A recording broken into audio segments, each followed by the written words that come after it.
Assalamualaikum warahmatullahi wabarakatuh. Halo, saya Wulan. Saya dari Prodi Bisnis Digital Universitas Al Irsyad Cilacap. Hari ini kita akan ketemu di Technopreneur 4 ya. Kita masuk ke sesi yang ketujuh yaitu model bisnis berdasarkan interaksi dengan konsumen. Kakak, kita sudah ada pertemuan pertama sampai dengan ketujuh dan berarti kita nanti pertemuan ke-8 adalah UTS ya untuk menganalisa atau untuk mengevaluasi pemahaman teman-teman, pemahaman kakak-kakak semua, apakah sudah mendapatkan atau sudah paham terkait dengan model bisnis yang sudah kita bahas di pertemuan 1 sampai dengan pertemuan 7.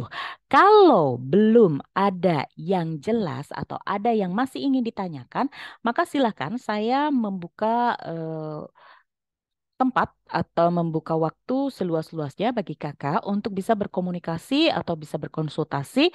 Boleh silahkan drop WA ataupun juga email. Bisa tanyakan saja bagian mana atau model bisnis apa yang masih belum paham, masih belum bisa dipahami oleh kakak.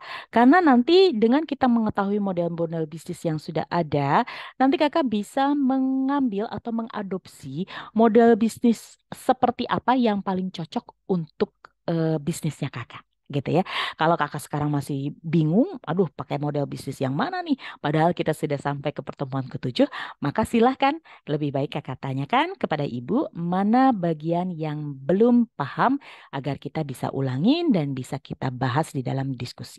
Oke, paham ya? Oke, kita sekarang masuk ke model bisnis berdasarkan interaksi dengan konsumen. Model bisnis ini dibagi menjadi dua. Yang pertama adalah high touch, yang kedua adalah low touch. Yang high touch, high itu berarti tinggi. Touch itu sentuhan. Maksudnya, di sini model bisnis ini memerlukan banyak interaksi dengan konsumen dalam aktivitasnya. Artinya, ketika menjalankan bisnis ini, resource atau sumber daya manusia yang diperlukan cukup besar. Bahkan peran SDM di sini bisa membuat bisnis berkembang untuk jangka panjang.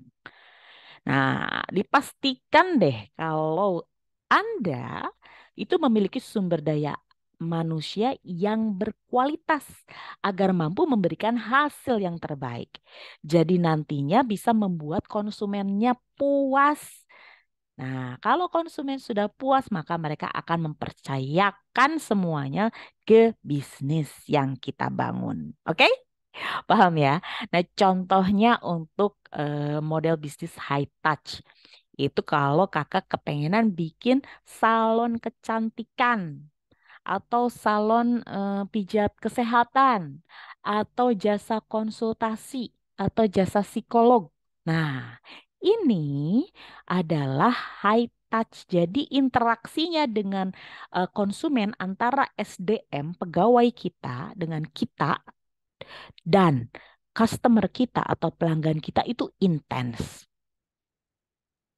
Paham ya? Jadi kalau sudah ada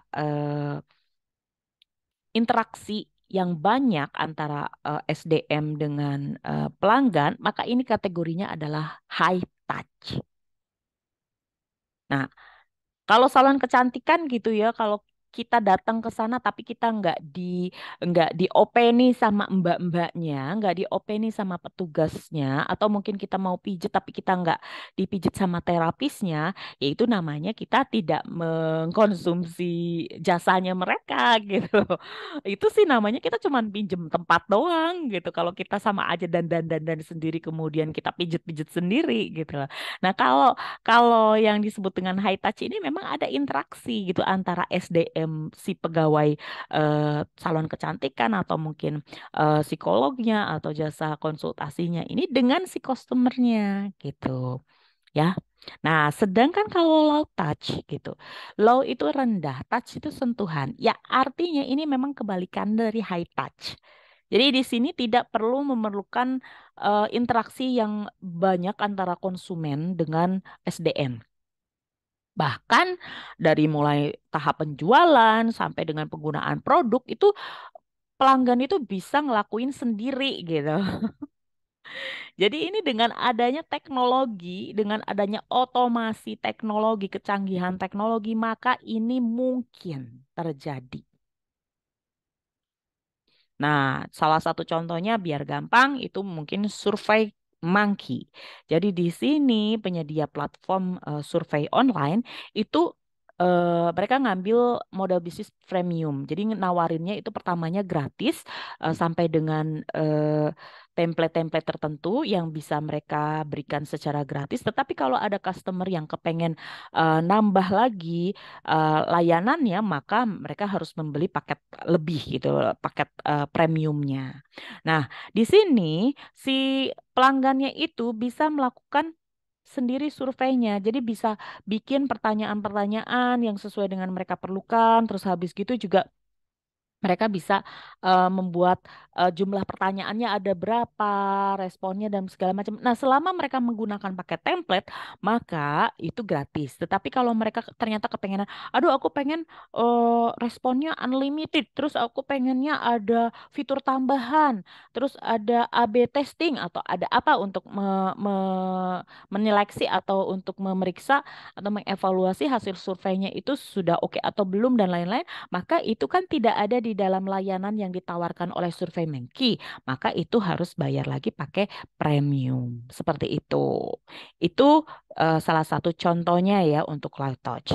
Kemudian kita pengen menggali lebih dalam tentang Low Touch. Mungkin teman-teman ada yang masih bingung Low Touch itu seperti apa. Nah, model bisnis ini itu tuh aduh, sebenarnya itu kita udah ngalamin banget nih. Selama kita setelah pandemi ya, kita memang ini booming sekali karena segala macamnya sekarang itu hampir bisa dipastikan itu bisnis itu bisa low touch gitu ya. Kenapa? Kalau zaman dulu itu proses transaksi bisnis kan konvensional banget ya. Harus datang ke toko, kemudian kita bayar tunai, kemudian juga kalaupun kita nggak bayar tunai kita bawa dulu ke ATM, terus kita ngambil dulu dari ATM, terus kita keluar duit, terus baru abis itu kita bayarin gitu. Nah, kalau zamannya setelah COVID gitu kan kita dipaksa transformasi digital lebih cepat gitu. Jadi yang tadinya kita itu masih minim tidak menggunakan online gitu, jual beli online sudah ada tetapi belum se-booming sekarang. Tapi setelah ada pandemi kita dipaksa untuk belajar lebih cepat, kemudian kita bisa dipaksa untuk melakukan transformasi digital lebih cepat. Jadi maka kita sudah mulai melakukan eh, pembelajaran dari rumah, kemudian rapat dari rumah, kemudian belanja dari rumah, itu mungkin. Dan itu kita tidak ketemu dengan SDM-nya langsung gitu loh.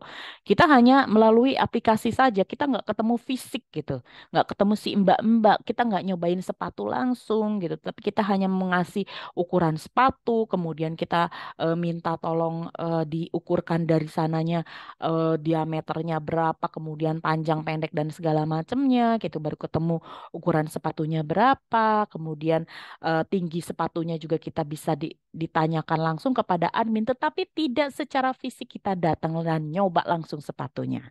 Seperti itu. Nah, jadi dari mulai milih barang, kemudian barang dibeli, melakukan pembayaran, sampai ngirim barang, itu semua dilakukan secara online. Tidak ketemu langsung dengan penjualnya atau owner penjualnya itu nggak ketemu. Bahkan kita kadang-kadang nggak ketemu sama Pak kurirnya langsung. Ya semua sudah otomatisasi, low touch, sedikit sekali, minim sekali interaksi antara SDM dan juga pembelinya secara fisik. Seperti itu ya. Ada interaksi kalau cuma chat-chat, tapi kan nggak ketemu langsung. Nah, kemudian selain itu ada juga yang disebut dengan tanda tangan dokumen bisnis. Itu pakai tanda tangan digital. Kalau zaman dulu semua hal-hal yang untuk pengabsahan dokumen atau pelegalisir dokumen, kemudian perjanjian kerja, kemudian hal-hal yang penting itu harus pakai tanda tangan basah, pakai cap basah. Nah, kalau sekarang sudah ada tanda tangan digital, itu juga berfungsi sebagai identitas digital digital seseorang. Nah, kalau teman-teman sudah tahu ada barcode ya, tanda tangan pakai barcode. Nah, di KK kalau nggak salah di kartu keluarga, kemudian di surat-surat dari pemerintahan sekarang sudah bentuknya barcode. Nah, barcode itu sekarang memang masih pemerintah yang harus harus verifikasi banyak sih soalnya jadi tidak bisa sembarangan orang punya barcode juga. Tetapi nanti ke depannya mungkin kita akan terbiasa dengan tanda tangan melalui barcode. Seperti itu ya, teman-teman ya. Oke, nanti kita akan bersambung ke part yang kedua untuk model bisnis low touch ini kita akan bahas lebih dalam lagi ya. Oke, sampai ketemu di part yang kedua. Assalamualaikum.